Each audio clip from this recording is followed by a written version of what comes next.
घटना 3। तीसरी घटना वाइवा के एक दिन पहले की है। मैं 28 मई को अपने नाटी इमली वाले कमरे में पहुंचा। परिवार तो घर पर चला गया था क्योंकि बच्चों की परीक्षा समाप्त हो चुकी थी। मैं कमरे पर आया, वाइवा के लिए थीसिस एवं किताब निकाला और सोचा कि भाई जगदीश के हॉस्टल में चलकर सब दोहरा लूँगा। इतने में मकान मालिक का लड़का पहुंचकर कहा कि चूना पानी करवाना है, सबके कमरे में हो गया है, आपके ही कमरे में बाकी है। इनके घर में लड़के की शादी थी, इसलिए सफाई होना ज़रूरी था। उधर सुबह हमारा वाइवा था, पढ़ना भी था एवं नाश्ते पानी का भी इंतज़ाम करना था। इधर हमारे कमरे में एक बक्सा था जिसमें ताला नहीं था। इसमें 1000 रुपये नगद एवं कुछ आभूषण भी था। मेरी बुद्धि काम नहीं कर रही थी कि क्या करूं। मेरे मन में यह विचार आया कि अगर छोड़कर चलता हूं तो कोई सामान गायब होता है तो इसमें गलती मेरी है। अपने चीज़ की हिफाजत खुद करनी चाहिए। फिर एक मन कहा कि चलिए भगवान के ऊपर छोड़िए। इसी पेशोपेश में पढ़कर चाबी कमरे की देकर मैं साइकिल से लहुरा भी पहुंचा। फिर मन में विचार आया कि मैं गलत कर रहा हूं। आखिर कमरे में चूना लगाने वाला नौकर ही है, इसका क्या भरोसा। यह सोचकर फिर कमरे पर वापस आ गया। फिर उधेड़-बुन में पड़ गया। फिर अंदर से प्रेरणा हुई कि सब मालिक को सौंपिए और चलिए, नहीं तो वाइवा का काम गड़बड़ हो जाएगा। चूना एवं रंगाई का काम तो 29 मई तक चलने वाला था। इस बार दोबारा साइकिल उठाया और चल दिया। रास्ते में ही सब कुछ भूल गया, एक बार भी इसकी याद नहीं आई। वाइवा हो गया। 29 तारीख की शाम कमरे पर लौटा, चाबी उनसे लेकर कमरा खोला और सब सामान यथावत पाया और गुरुदेव का दिल से आभार प्रकट किया। घर गया, वाइफ से इसका जिक्र किया तो वह रोने लगी कि बताइए आप ऐसे छोड़कर चले गए। उनको तब तक संतोष नहीं हुआ जब तक कि वह कमरे में आकर अपने सामान और पैसे को नहीं देख ली। मिर्ज़ापुर 7 जून से 12 जून 1979। मालिक की दया कृपा से मिर्ज़ापुर जाकर पूज्य बाबूजी एवं पूजनीय माताजी का दर्शन प्राप्त किया।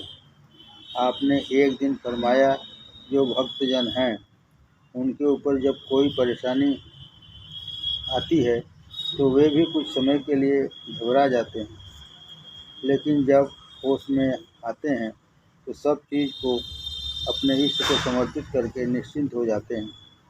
सब परेशानी दूर हो जाती है। लेकिन जो दुनियादार हैं वह उसी उधेड़-बुन में कई दिनों तक पड़े रहते हैं। यह बात हमारे ऊपर लागू होती है। वही कमरे में चूना कराने वाली घटना का है। आप किस तरह साथ रहकर हमेशा भक्तजनों की परेशानी को दूर करते हैं, इससे साफ साफ जाहिर होता है। एक दिन पूजनीय माताजी ने फरमाया कि औरत अपने को मर्द के बराबर समझती हैं, इसलिए वे जो कहती हैं उसको भी सुनना चाहिए। डांट फटकार करके, मारपीट करके बस में करना ठीक नहीं है।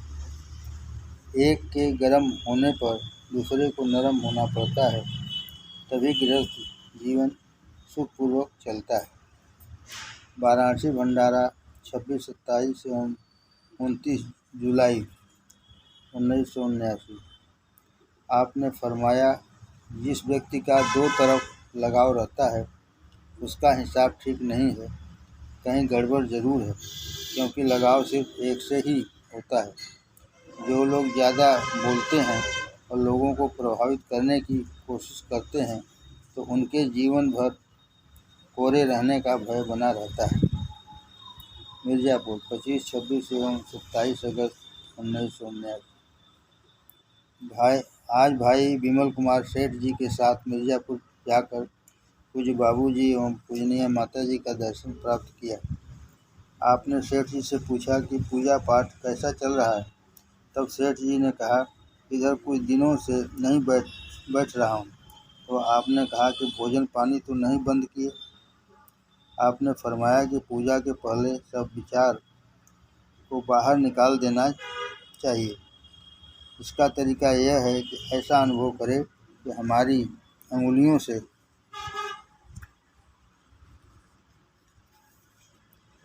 सब विचार बाहर निकल रहे हैं और हृदय प्रकाश से भर रहा है। खूब शक्ति अपने इष्ट से लेनी चाहिए। अगर 20 मिनट बैठते हैं तो यह देखें कि 20 मिनट में कितनी बार मन विचारों में बह गया और कितनी समय स्थिर रहा। जब दूसरा विचार आना शुरू हो जाए तो फिर ऊपर वाली क्रिया से विचारों को बाहर निकालना चाहिए। धीरे धीरे अभ्यास करने से मन एकाग्र होने लगेगा। आपने खक्खर खैया का तथा बनारस के 4 पंडितों की कथा सुनाई। बनारस के जो पंडित थे वे सब सिर्फ किताब पढ़े थे। उनका अपना प्रैक्टिकल अनुभव कुछ नहीं था, इसलिए उनको हर एक जगह काफ़ी परेशानी का सामना करना पड़ा। जहाँ कोई बात आती, कोई न कोई संस्कृत का श्लोक कहकर भाव निकालते थे और उसी के अनुसार अमल करते थे।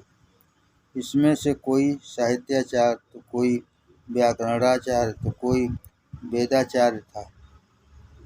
आपके कथाओं का आशय यह है कि कोरा किताबी ज्ञान से कुछ नहीं होने वाला है, प्रैक्टिकल ज्ञान ही असली ज्ञान है। आपने फरमाया, जो काफ़ी ऊंचाई से गिरता है तो उसका संभलना मुश्किल हो जाता है, फिर उसमें राम नाम की शुरुआत होना बहुत कठिन हो जाता है।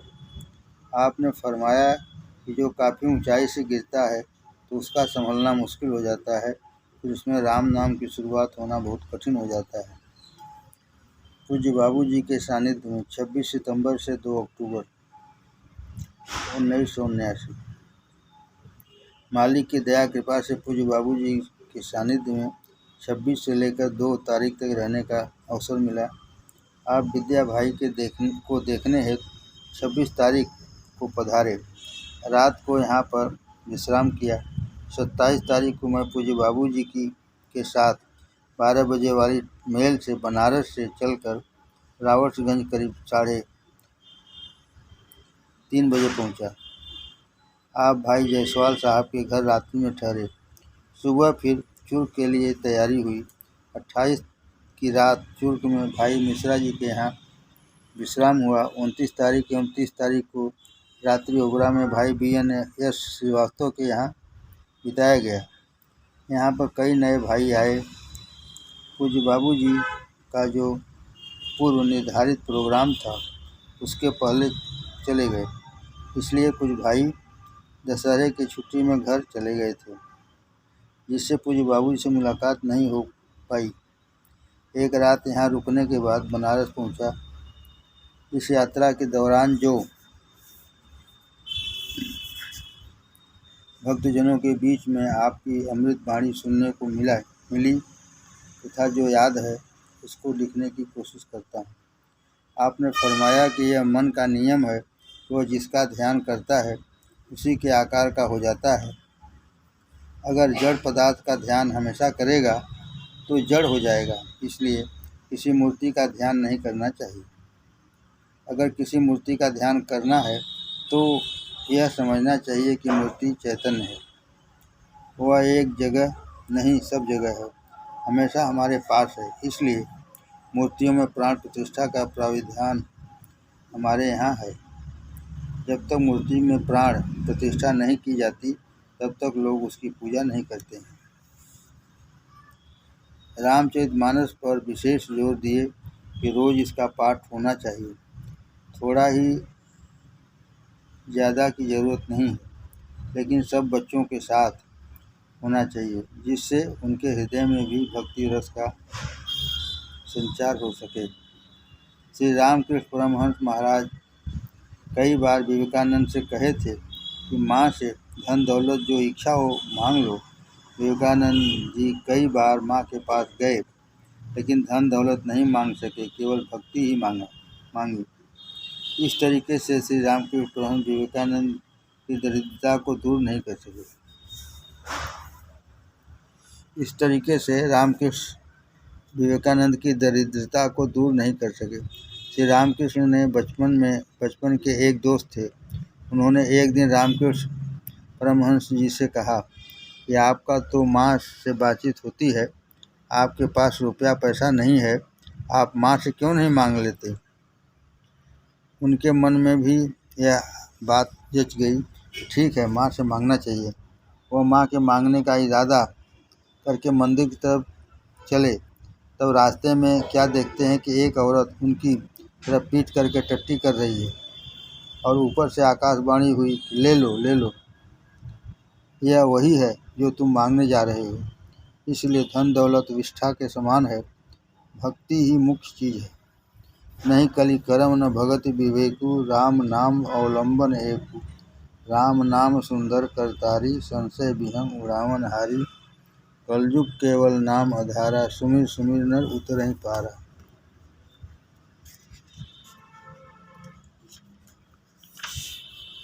इसी प्रकार रामचरितमानस की मुख्य चौपाई एक जगह नोट कर लेना चाहिए और सुबह गुनगुनाना चाहिए एवं बच्चों के साथ भी कहना चाहिए। पहले के प्रोग्राम के अनुसार पिताजी पूज्य बाबूजी के साथ जाने वाले थे और हमारी श्रीमती जी का प्रोग्राम हमारे ससुराल जाने का था। मेरे मन में बहुत परेशानी थी, 4 दिन की छुट्टी कैसे बीतेगी। मेरे लिए अकेले गांव जाना संभव नहीं था। एक ही स्थान पर पूज्य बाबूजी के यहाँ, वहाँ भी पिताजी जा रहे थे। वैसे उनकी पूर्ण इच्छा नहीं थी, मेरे कहने से ही जा रहे थे। इस दास पर कृपा करके आप वाराणसी भाई विद्या प्रसाद श्रीवास्तव को देखने वास्ते पधारे। इसी बीच पिताजी का प्रोग्राम दूसरी जगह के लिए बन गया। इस तरीके से इस दास की इच्छा को आपने पूर्ण किया, जो कि पहले असंभव था। राम सदा सेवक रुचि राखी, वेद पुराण संत सुर साखी। स्फुट वचन आपने फरमाया, जिसके मन में प्रभु के प्रति लगन होता है उसको बार बार मौका दिया जाता है। जब शब्द एक बार जागृत होकर बंद हो जाता है, तब दूसरी बार बड़े मुश्किल से जागृत होता है। जो ख्याल गुरुदेव के मन में आता है, वही ख्याल शिष्य के मन में आने लगे, तभी सच्ची हालत समझना चाहिए।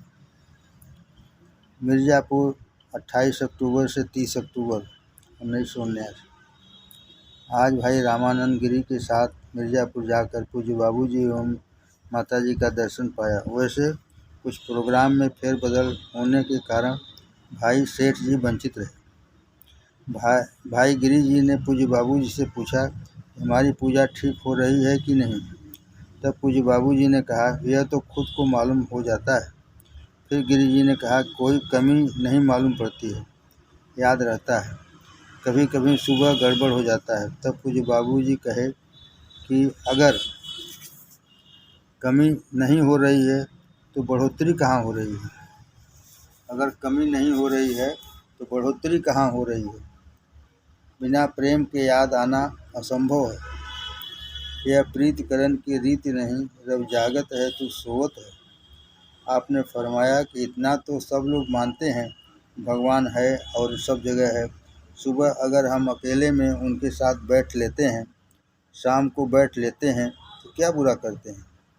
ऐसा कोई आदमी नहीं है जिसमें अहंकार व्याप्त न हो। नर शरीर धारण किए तो अहंकार आ ही जाएगा। पूजनीय माता जी ने कहा कि जब दुख पड़ता है तो अपने आप मुख से आवाज़ निकलती है, ऐसा क्यों है, जबकि सुख दुख में समान होना चाहिए। तब पूज्य बाबूजी ने कहा कि यही प्रश्न पूज्य लाला जी साहब से एक सन्यासी ने किया था कि ऐसा क्यों है। तब लाला जी साहब ने कागज़ का एक टुकड़ा फाड़ कर समझाया था, देखिए यह निर्जीव है, लेकिन अलग करने पर आवाज़ करती है। क्या जब चैतन्य वस्तु अलग होगी तो आवाज़ नहीं होगा। आपने कहा हर एक मद के लिए पैसा हर महीने निकाल कर लेना चाहिए। आपने कहा कि हर एक मद के लिए पैसा हर महीने निकाल कर रख लेना चाहिए। जैसे दवा, कपड़ा आदि आदि। नहीं तो एक ही महीने में निकालने में परेशानी होगी, क्योंकि तनख्वाह एक महीने में इतना नहीं मिलती है कि सब ज़रूरत पूरी हो सके। पूजनीय माताजी ने फरमाया कि औरत आदमी का बराबर का दर्जा है।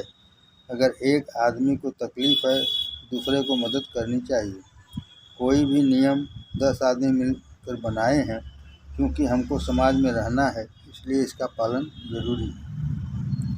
पूज्य बाबूजी का वाराणसी में आगमन 1 एवं 2 दिसंबर 1979। पूज्य बाबूजी बनारस 12:50 बजे दोपहर को आए। पहले आप हमारे कमरे पर आकर सबको दर्शन दिए, बाद में होटल पर गए। हमारे गांव के करीब करीब सब भाई आ गए थे। भाई पारसनाथ पांडे दर्शन लाभ नहीं कर सके। आपने फरमाया, पूजा का सबसे अच्छा समय 2:30 बजे से 4 बजे सुबह तक है, बिना इसके काम नहीं चलेगा। आपने फरमाया, पूजा का सबसे अच्छा समय 2:30 बजे रात से 4 बजे सुबह तक है, बिना इसके काम नहीं चलेगा। इस समय वातावरण शांत रहता है और सब काम किया जा सकता है। इसके बाद तो तफरीह ही है।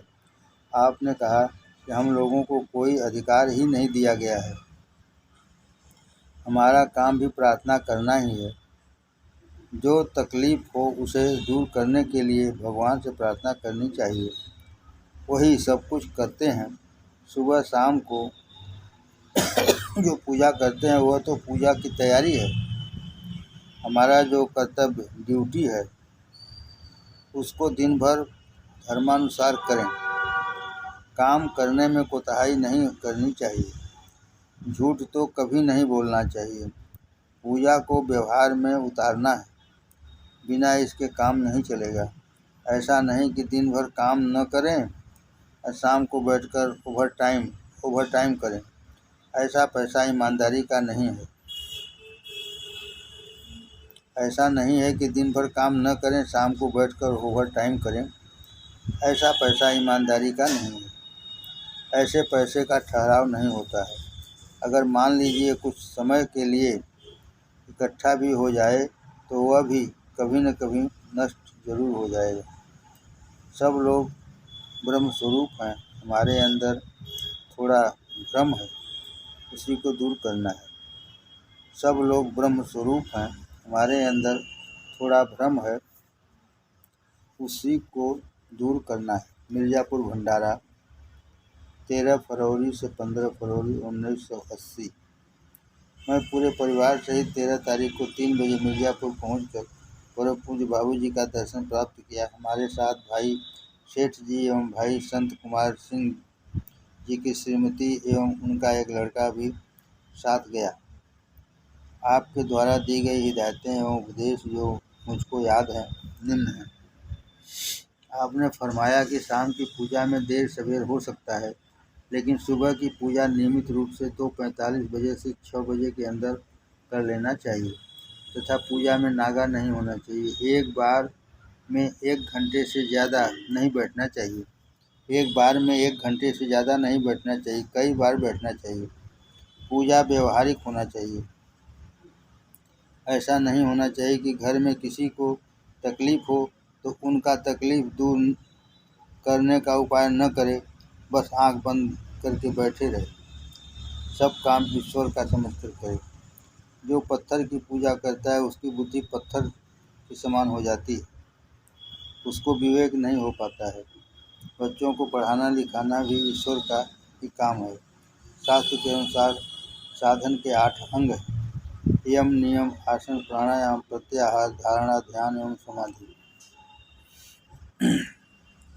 यम का अकेले करते करते कई जन्म लग जाएगा, लेकिन उसको साधा नहीं जा सकता।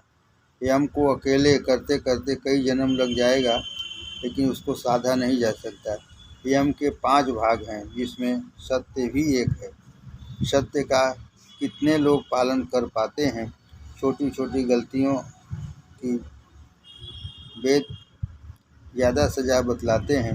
तथा बड़ी गलतियों की कम, क्योंकि छोटी छोटी गलती लोग अक्सर करते रहते हैं। छोटे छोटे बात पर लोग झूठ बोलते हैं। किसी की जान बचाने के लिए झूठ बोला जा सकता है, इसके अलावा किसी भी परिस्थिति में क्षम्य नहीं। जैसे लोग सब्जी खरीदने जाते हैं तो अक्सर कह देते हैं कि वहाँ पर इस भाव में था, अगर था तो क्यों नहीं ले लिए, यहाँ कहने की क्या ज़रूरत थी। इस तरीके से शास्त्र के अनुसार चलना बड़ा मुश्किल होता है। हमारे यहाँ जो पहले साधन बतलाया जाता है उसको करने से ही सब उसके फल के रूप में यम नियम को प्राप्त करते हैं। हमारे यहाँ जो पहले साधन बतलाया जाता है उसको करने से ही उसके फल के रूप में यम नियम को प्राप्त करते हैं। आपने फरमाया कि कुछ लोग ऐसे हैं जो पुस्तकों को पढ़कर साधन शुरू करते हैं। ऐसे लोगों को मनमत कहते हैं, लेकिन जो गुरु के बतलाए हुए मार्ग पर चलते हैं, अपनी इच्छा से कुछ नहीं करते, उनको गुरुमत कहते हैं। एक रिटायर्ड महानुभाव पधारे थे। उनसे आपने कुछ कहने को कहा। तब उन्होंने कहा कि हमारी कहने की आदत नहीं है, सिर्फ सुनने की ही आदत रही है। तो आपने कहा यह तो आदत बहुत ही अच्छी है, लेकिन देखिए गवर्नमेंट ने भी आपको काम से हटा दिया है। आपकी अब बहुत थोड़ी सी ज़िंदगी शेष है, इसलिए अब सुनने की ज़रूरत नहीं है। अब तो मनन करने की ज़रूरत है। सुबह शाम खूब प्रेम से बैठकर राम नाम लीजिए। इसके अलावा कोई उपाय नहीं है। जैसा कि गोस्वामी जी ने रामचरितमानस में कहा है, नहीं कलि करम न भगत विवेकु, राम नाम अवलंबन एकु। कलयुग केवल नाम आधारा, सुमिर सुमिर नर उतर ही पारा। जब तक अंदर का नाम नहीं मालूम है तब तक जबान से राम नाम, जब तक अंदर का नाम नहीं मालूम है तब तक जबान से राम नाम कहना चाहिए। दोनों तरफ से नाम लेना जरूरी है। माताओं की तरफ मुखातिब होकर आपने फरमाया कि राम नाम लेने में शर्म नहीं करनी चाहिए। आपने भक्त नरसिंह की कहानी सुनाई तथा रामचरितमानस को पढ़ने के लिए हिदायत की। आपने कहा कि थोड़ा रामायण जरूर पढ़ना चाहिए। साल में एक बार भंडारा इसलिए किया जाता है कि कम से कम एक बार सबसे मुलाकात हो जाए तथा दीन एवं दुनिया का सब समाचार मालूम हो जाए। आपने फरमाया ओम को किसी नाम के आगे लगाने से उसकी महिमा बढ़ जाती है, तो हम क्यों न ओम को ही पकड़ लें। आपने फरमाया कि ओम को किसी नाम के सामने लगाने से उसकी महिमा बढ़ जाती है, तो हम क्यों न ओम को ही पकड़ लें। अपने इष्ट से खूब शक्ति खींचना चाहिए और जब जब ख्याल आवे उस समय शक्ति खींचना चाहिए, तब फिर ध्यान करना चाहिए। हर आदमी के लिए उसके कार्य के अनुसार ही साधना का समय और तरीका बतलाया जाएगा। जो शहर वालों के लिए है, गांव वालों के लिए अलग अलग होगा जो शहर वालों के लिए तथा गांव वालों के लिए अलग अलग होगा। मिर्ज़ापुर 23-24 मार्च 1980। मालिक की असीम कृपा से परम पूज्य बाबूजी एवं पूजनीय माता जी का दर्शन मिर्ज़ापुर जाकर किया। पूजनीय माता जी की तबीयत 13 मार्च से काफ़ी ख़राब चल रही है।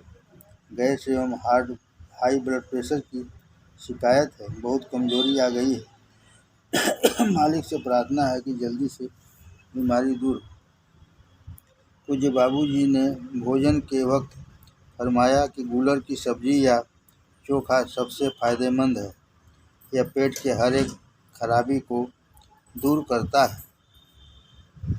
गूलर मिले तो ज़रूर खाना चाहिए। कच्चा पपीता की सब्ज़ी भी काफ़ी गुणकारी है। मैं शाम को गीता प्रवचन, जो कि विनोबा भावे द्वारा लिखी गई थी, पढ़कर पूजनीय माता जी को सुना रहा था। यह पुस्तक मुझको बहुत पसंद आई। इस पुस्तक में गीता को साधारण तरीके से समझाने का विनोबा भावे ने प्रयास किया है। मिर्ज़ापुर 3 मई से 4 मई 1980। आज भाई विमल कुमार सेठ के साथ मिर्ज़ापुर जाकर पूज्य बाबूजी एवं माताजी का दर्शन किया। रात्रि के समय माताजी ने कहा, भाई करना धरना सब अपने को ही पड़ता है। यहाँ पर तौर तरीका बतला दिया जाता है। कहीं भी जाइए कोई आपका करेगा नहीं, सब करना आप ही को पड़ेगा। सुबह पूजा के बाद बाबूजी बतलाए कि चाहे जीवन भर गुरु के साथ रहे और उनकी करे, लेकिन जो वह चाहते हैं वह न करे तब भी काम नहीं चलेगा। सुबह पूजा के बाद बाबूजी ने बतलाया कि चाहे जीवन भर गुरु के साथ रहे और उनकी करे, लेकिन जो वह चाहते हैं वह न करे तब भी काम नहीं चलेगा। जो गुरु के मन में विचार आता है वह शिष्य के मन में आना चाहिए, तथा जो शिष्य के मन में विचार आता है वह गुरु के मन में आना चाहिए। सत्य का बहुत महत्व है। सत्य का पालन करने से सब ईश्वरीय गुण का विकास अपने आप हो जाता है। सत्य का बहुत महत्व है। सत्य का पालन करने से सब ईश्वरीय गुण का विकास अपने आप हो जाता है। मिर्ज़ापुर 21, 22 और 23 जून 1980। मैं इस वर्ष मई माह में परिवार सहित पुरी गया था। वहाँ से आने के बाद पहली बार मिर्ज़ापुर गया और दर्शन पाया। आप यात्रा का सब विवरण पूछते रहे तथा सब भाइयों का हालचाल हुआ। अब माताजी की तबीयत करीब करीब बिल्कुल ठीक है, लेकिन कमजोरी है। आपने फरमाया कि सुगंधित तेल नहीं लगाना चाहिए। सब में मिट्टी का तेल सुगंध कायम रखने के लिए मिलाया जाता है, जो कि पहले मालूम पड़ता है कि फ़ायदा कर रहा है, लेकिन अंत में नुकसान करता है। आपने कहा कि शुद्ध तिल के तेल में हर्रे, बहर्रा, आंवला, खस एवं चंदन का बुरादा मिलाकर तेल बनाना चाहिए और लगाना चाहिए। आपने कहा कि शुद्ध तिल के तेल में हर्रा, बहर्रा, आंवला, खस एवं चंदन का बुरादा मिलाकर तेल बनाना चाहिए और लगाना चाहिए। सुबह पूजा के बाद आपने श्री दामोदर तिवारी जी से पूछा कि अष्टांग योग क्या है। फिर आपने फरमाया, यम, नियम, आसन, प्राणायाम, प्रत्याहार, धारणा, ध्यान, समाधि, यही तो हर एक शास्त्र में लिखा है। लेकिन अगर हम यम नियम को ही साधने लग जाएं तो कई जन्म लग जाएंगे, फिर भी वह नहीं सध पाएगा। इसलिए साधन कुछ और है, उसके फल के रूप में यम नियम अपने आप ही हो जाता है। प्राणायाम सबको करना चाहिए। 15, 17 या 21 बार करिए, ताक में ही रहे। आपने प्राणायाम करने का तरीका बतलाया। 2 भाइयों का नाम लेकर आपने कहा कि आप लोग इसको सुबह करिए। पूजा छूट जाए लेकिन प्राणायाम नहीं छूटना चाहिए, और जो भाई यहाँ हैं वह बिना मुझसे पूछे प्राणायाम न करें। भाई, हमारे यहाँ यह नियम है, मिलने जुलने से ही सब काम हो जाता है। जो अष्टांग योग है उसका सब अंग पूरा हो जाता है, इसलिए मिलना जुलना बहुत ज़रूरी है।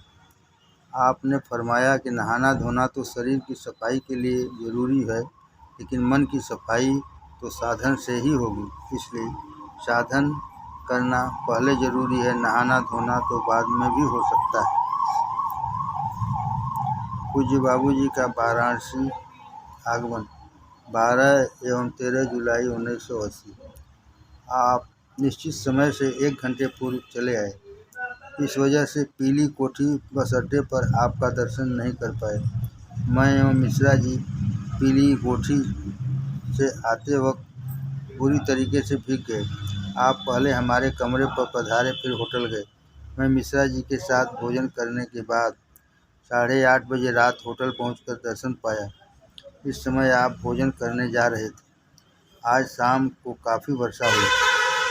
आपने फरमाया, ज़्यादा किताब वगैरह पढ़ने की ज़रूरत नहीं है, बल्कि रोज़मर्रा की बातों को लेकर ही कोई भी चीज़ को समझाया जा सकता है। लेकिन आचरण एवं व्यवहार में गड़बड़ी होगा तो माफ़ नहीं किया जाएगा। इसलिए आचरण एवं व्यवहार को ध्यान पर खूब ध्यान देना चाहिए। अपना काम नियम पूर्वक करना ही सबसे बड़ी पूजा है। अपना काम नियम पूर्वक करना ही सबसे बड़ी पूजा है। विचार को ही तो बदलना है। सब काम ईश्वर का समझकर करो। ऐसा मान लो कि यही भगवान का आदेश है। सब में ब्रह्म है, बस वही है। ऐसा अभ्यास करने से सब में ब्रह्म भासने लगेगा। तब सब काम पूजा हो जाएगा। जहाँ जहाँ जाऊँ सो परिक्रमा, जो जो करूँ सो पूजा वाली स्थिति हो जाएगी।